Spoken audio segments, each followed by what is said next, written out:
ভোরের আলো ফোটার আগে তেল আবিবের আকাশে ইরানের ক্ষেপণাস্ত্রের ঝলকানি। খোররাম শাহর, ফাত্তা, খাইবার শেকান, শাহেদের মতো আত্মঘাতী ড্রোন, ক্রুজ, হাইপারসনিক ও উন্নত ব্যালিস্টিক মিসাইল ছুড়ে ইসরায়েলি ভূখণ্ডের শক্তিমত্তার জানান দিচ্ছে তেহরান।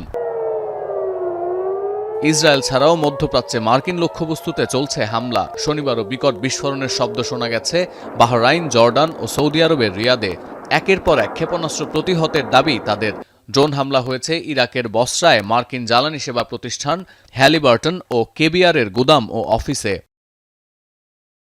এদিকে ট্রাম্প ইরানকে নিঃশর্ত আত্মসমর্পণের আলটিমেটাম দেওয়ার পর তেহরান জুড়ে শনিবার নতুন করে হামলা শুরু করেছে ইসরায়েল। শহরের বিভিন্ন প্রান্তে দেখা যাচ্ছে কালো ধোঁয়ার কুণ্ডলী।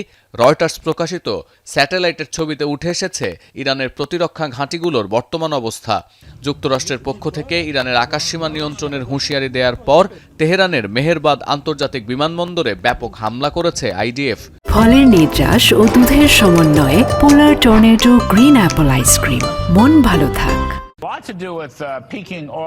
এমন পরিস্থিতিতে মার্কিন অর্থমন্ত্রী ফক্স নিউজকে বলেছেন, আজ রাতে ইরানের ইতিহাসে সবচেয়ে বড় বোমা হামলার হুঁশিয়ারি দেওয়া হয়েছে। ধারণা করা হচ্ছে তিনি শুক্রবার দিবাগত রাতের ইঙ্গিত করছেন।